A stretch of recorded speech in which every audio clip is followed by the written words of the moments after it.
How are we doing, YouTubers? YouTubers. That's a new one. Hello, YouTubers. Today we're going to take a look at the difference between blues guitar and rockabilly guitar. And I'm going to play a blues lick, play a rockabilly lick.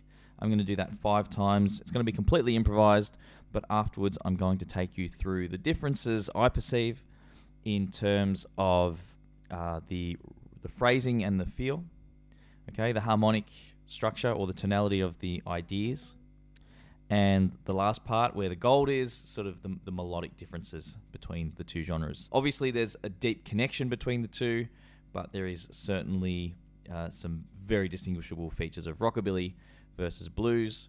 Of course we can use blues in rockabilly, but rockabilly in blues might sound a little bit different. It'll sound like rockabilly. So I've just got a tube screamer with a little bit of drive, and I've got a delay pedal with a nice tight slap. If you want to know more about my tone, check out the last video I made where I really show you very closely what's going on there. But let's get into the examples, which by the way will be transcribed for my website users and for Patreon members. So check out the link below for either of those platforms if you would like to get the tabs for these licks.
Okay, so I hope you enjoyed that.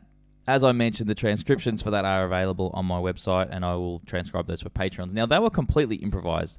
I'm not entirely looking forward to transcribing that later. Like I said, the 3 things that I wanted to walk through with the difference between blues and rockabilly. The first thing is phrasing and feel. So I'd start by saying something really interesting, actually, that blues to me almost seems straighter, but with more expression, okay, often dynamically, or with string bending or whatnot. Whereas rockabilly feels slightly more swung, but the phrasing's generally a little bit stiffer, okay? I think the best example I can probably give you in the rockabilly sense is someone like Cliff Gallup. Really swings, but his lines tend to be longer and more bop-like.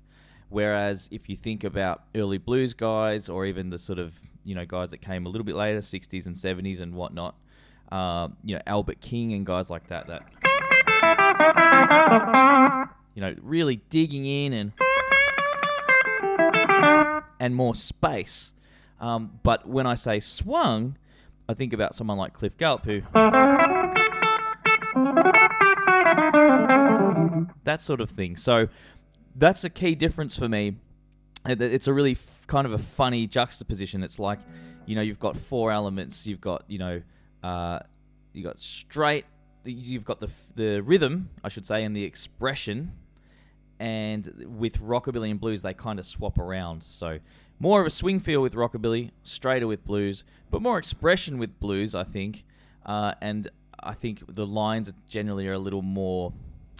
Stiff is probably not the right word, but they're a little bit more predictable in a lot of the rockabilly stuff. So, you know, again, just to touch on that, if I was... I didn't take the delay off, so it's still rockabilly, isn't it? No. But then if I was, you know, phrasing rockabilly...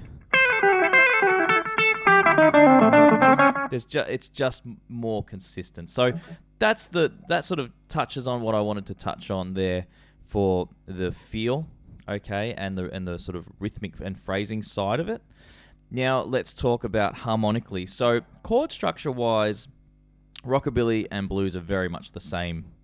You know, our 1 chord, our 4 chord, our 5 chord, okay, based, you know, those, I'll talk a little bit at the end about getting a bit more educated on that. I do have a video on the 1 and 4 and 5 chord thing. I will put that below, okay. But what differs between the two genres is really the approach over those chords. So blues generally plays minor concepts over major chords, like really classic blues. So think of an A chord. Okay. I'm thinking major. Even if we did...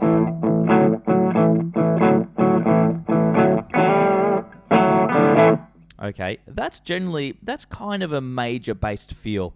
We might get a little bit of tension in that chord that's outside of a typical major scale. That's our major 7. Okay, I know this might be a little bit of foreign language to some of you, but I will address that a little bit later. But we're using... Generally speaking, blues is really heavily based around that minor pentatonic, and that gives us the tension of your traditional blues.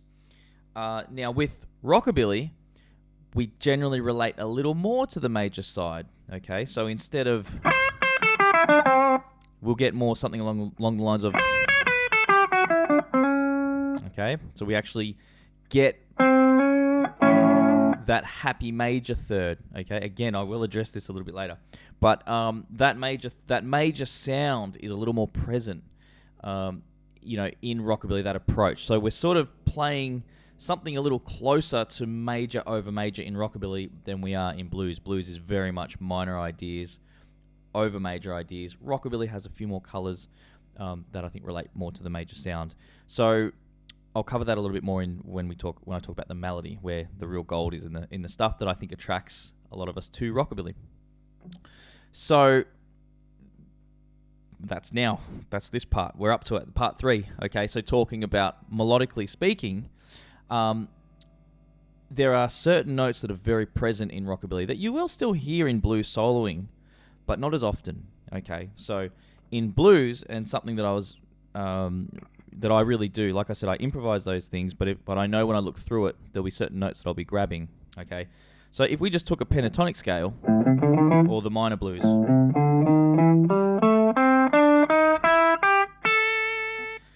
okay, so that's, you know, very typical of blues. I need to crunch my face to really play good blues. You know, that's another big difference. You don't really have to do that with rockabilly. So you just have to make sure your shirt's nice and ironed and pressed well. So with rockabilly, you might see a few extra notes if I played that same scale and added some of the notes I would see in rockabilly.